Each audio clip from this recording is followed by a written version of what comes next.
قارون حضرت موسیٰ علیہ الصلاۃ والسلام کی قوم میں تھا اور بے پناہ دولت تھی قارون کے پاس. جیسے کہ ڈیفنس والوں کے پاس رپورٹ یہ ہے کہ کافی اچھا پیسہ ہوتا ہے. یہاں میں غربت کے فضائل نہیں سناؤں گا کہ غریب 500 سال پہلے جنت میں جائے گا, اور نبی صلی اللہ علیہ وسلم نے دعا مانگی اللہ مساکین میں میرا حشر کرنا. یہاں میں غربت کے فضائل نہیں بتاؤں گا, یہاں میں آپ کو دولت کے سائیڈ افیکٹ بتاؤں گا. سمجھ میں آ رہی ہے بات کہ نہیں آ رہی؟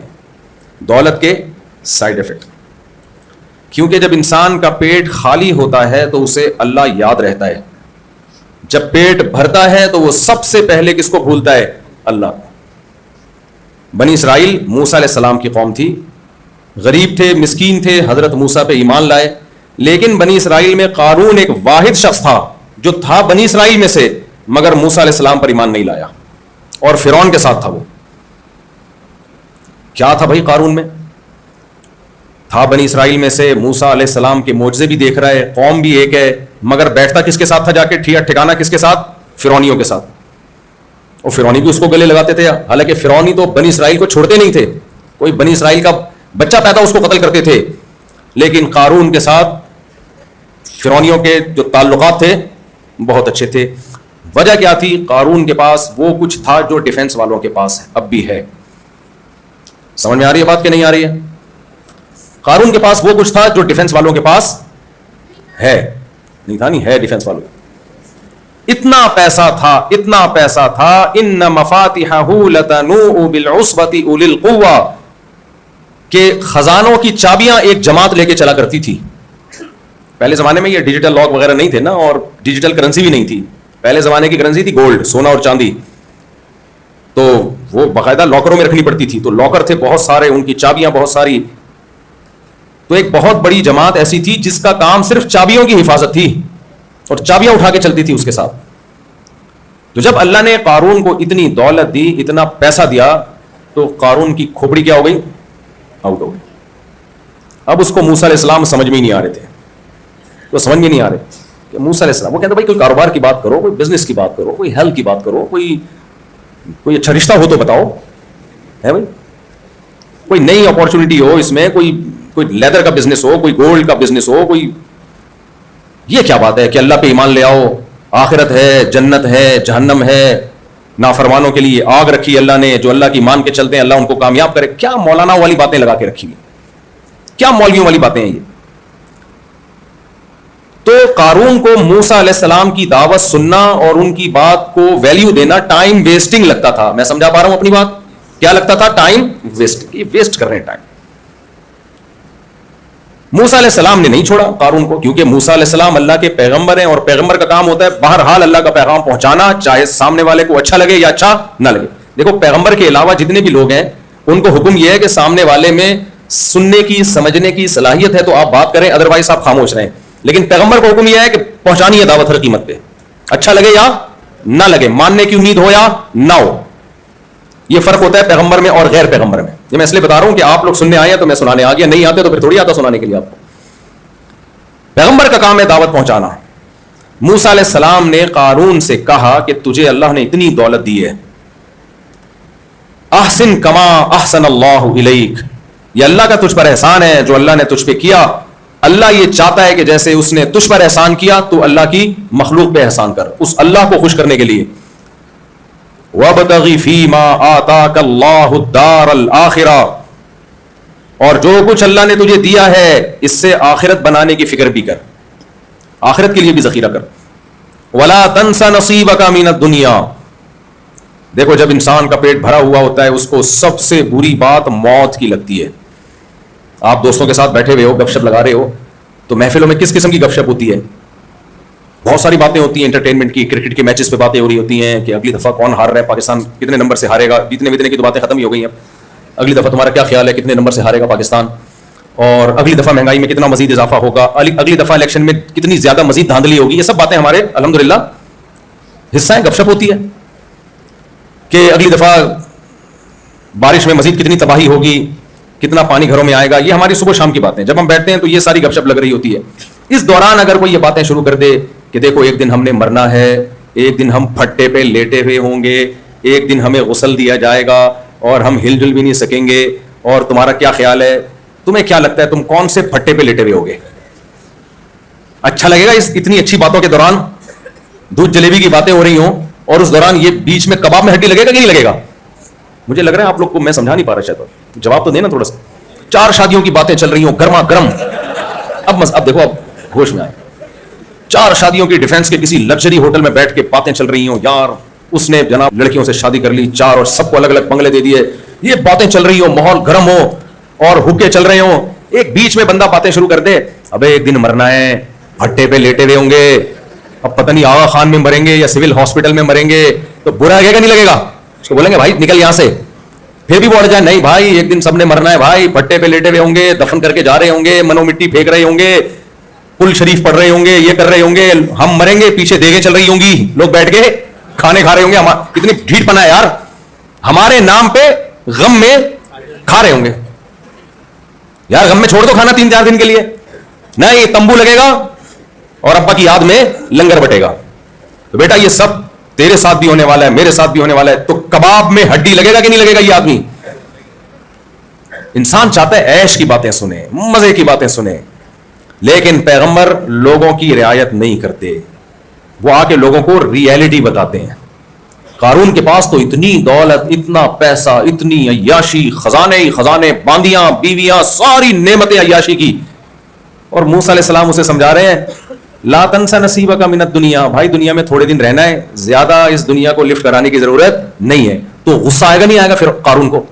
ہے بھائی, کوئی بندہ آپ کے سامنے شو مار رہا ہے, میری گاڑی دیکھ, لینڈ کروزر دیکھ, یہ میں نے ابھی 1000 گز کا بنگلہ لیا ہے, اور اب تو 4 شادیاں کوئی مسئلہ ہی نہیں میرے لیے, تو سوچ رہا ہوں 8 کروں, ہے بھائی, اور یہ اور وہ, اور میں ابھی دیکھ ابھی تو میں ایک اور بحریہ ٹاؤن میں مزید پراپرٹی 15-20 پلاٹ خرید رہا ہوں, میں نے ارادہ یہاں سے موو کر کے یو ایس اے جا کے رہوں, یہ ملک نہیں کبھی ٹھیک ہوگا. بڑی بڑی باتیں کر رہا ہوں, یہی باتیں ہوتی ہیں آج کل. اب میں تو چھوڑ رہا ہوں, میں تو یو کے جا کے موو ہو رہا ہوں یہاں سے, میں تو وہاں جا رہا ہوں, میں تو وہاں جا رہا ہوں.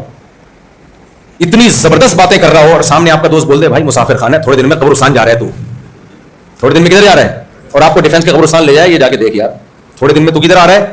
اور تھوڑے دن بھی زیادہ نہیں ہے, 10 سال 20 سال 30 سال, بہت زیادہ 30 ہو گئے, اس سے زیادہ کون زندہ رہتا ہے یار؟ جن کی عمر 50 سال ہو گئی, بہت زیادہ نکال لیں گے تو 30 سال نکال لیں گے نا.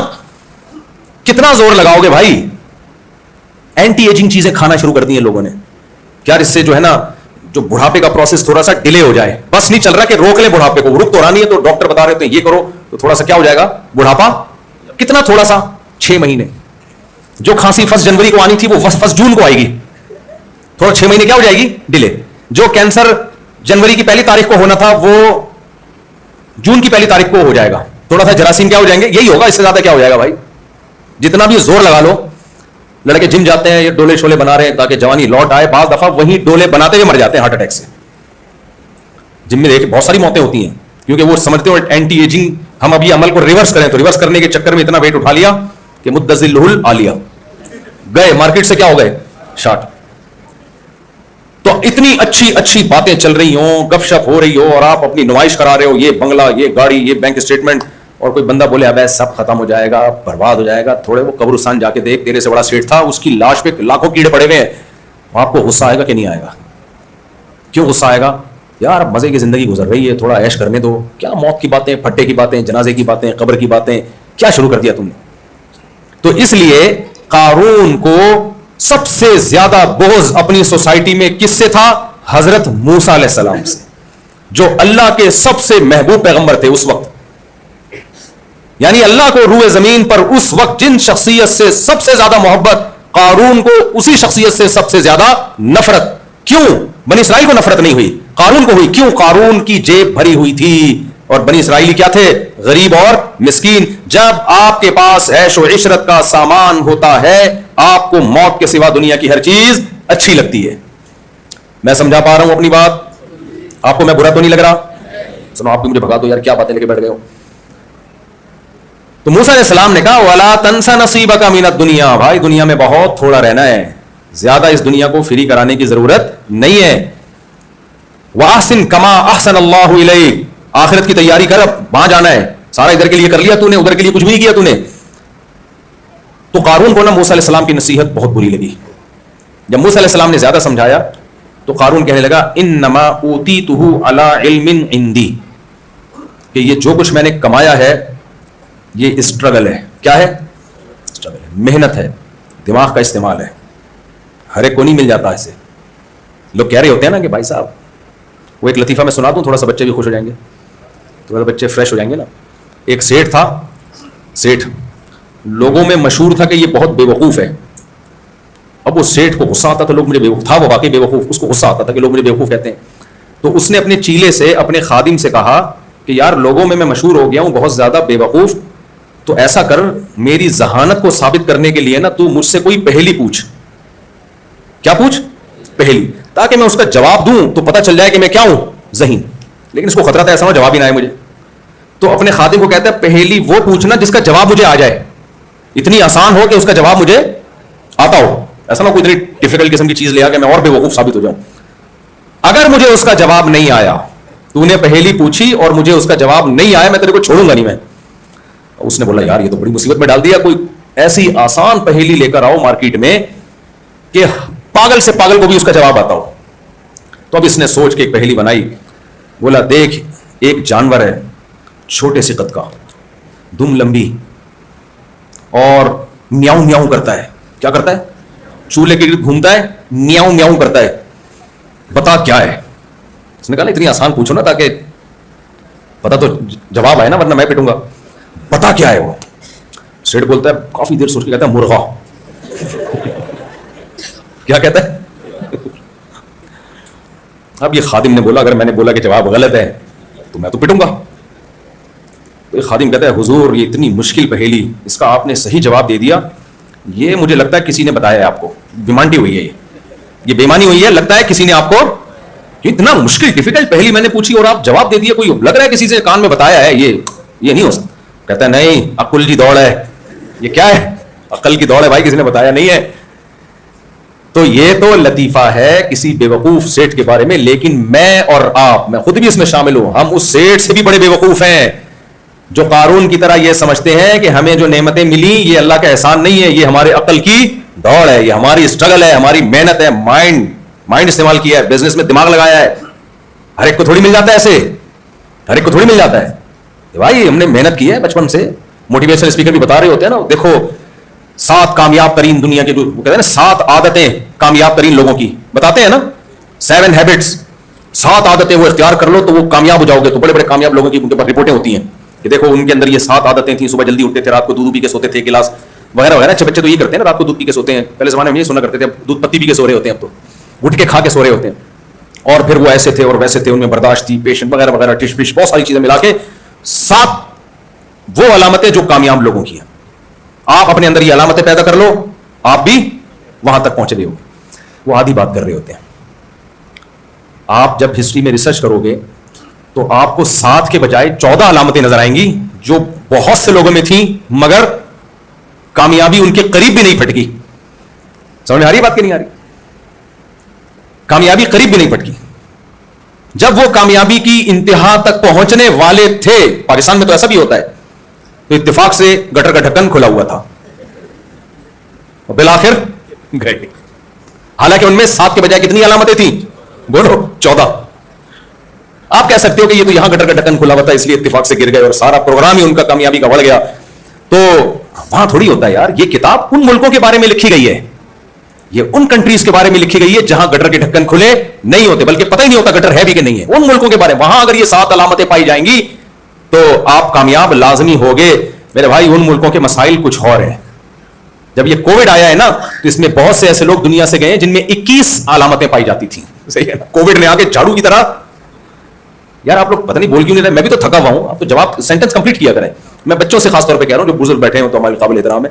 تو ان میں 21 علامتیں پائی جاتی تھیں. ایک وائرس گیا ہے, ساری علامتوں کی ایسی کی تیسی کر دی. اس نے بولا دفعہ ہو یہاں سے, جھاڑو پھیر دی. ورلڈ ٹریڈ سینٹر جو لگائے جا کے جہاز, ہم نہیں کہہ رہے کہ وہ اچھا کام ہوا, انسانیت کا قتل جہاں بھی ہوگا اس کی مذمت کی جائے گی, لیکن اس میں بڑے بڑے لوگ تھے میرے بھائی. وہ تصور کر سکتے تھے کہ دنیا میں ایسا بھی ہوتا ہے جہاز اڑ کے عمارت میں گھس جائے؟ کوئی تصور کر سکتا تھا؟ ڈمپر کے نیچے وہ لوگ بھی آتے ہیں جو 7 جن میں کامیاب لوگوں کی علامتیں پائی جائیں. ڈمپر والے میں ایک علامت نہیں تھی, کامیاب ہو گیا وہ. کیا خیال ہے, بندہ مار کے بھاگ بھی گیا, دوبارہ سے اگر دوسرا ڈمپر چلا رہا ہے وہ. میں ان علامتوں کا منکر نہیں ہوں, پیدا کر لو وہ علامتیں, اچھی بات ہے, اچھے لوگوں شریف تو کہلاؤ گے نا, بھلے کامیاب نہ بھی ہوئے. لیکن میرے بھائی, قرآن جس چیز کو کامیابی کہتا ہے وہ بالکل الگ ہے, مادہ پرست لوگ جس چیز کو کامیابی کہتے ہیں وہ بالکل الگ دنیا ہے. نبی صلی اللہ علیہ وسلم نے ارشاد فرمایا, بہت سے پیغمبر دنیا میں ایسے آئے ہیں, انہوں نے دعوت کا کام شروع کیا, ایک شخص بھی ابھی ایمان نہیں لایا اور ان کو قتل کر دیا گیا پیغمبروں کو. دنیاوی لحاظ سے یہ کامیاب تھے یا ناکام؟ دنیاوی لحاظ سے ناکام, ویژن کمپلیٹ ہی نہیں ہوا. لیکن قرآن کیا کہتا ہے؟ کامیاب. دنیا میں سکسیس کی ڈیفینیشن کچھ اور ہے, خدا کی نظر میں سکسیس کی ڈیفینیشن کچھ اور ہے, تو بالکل ہی الگ ہے.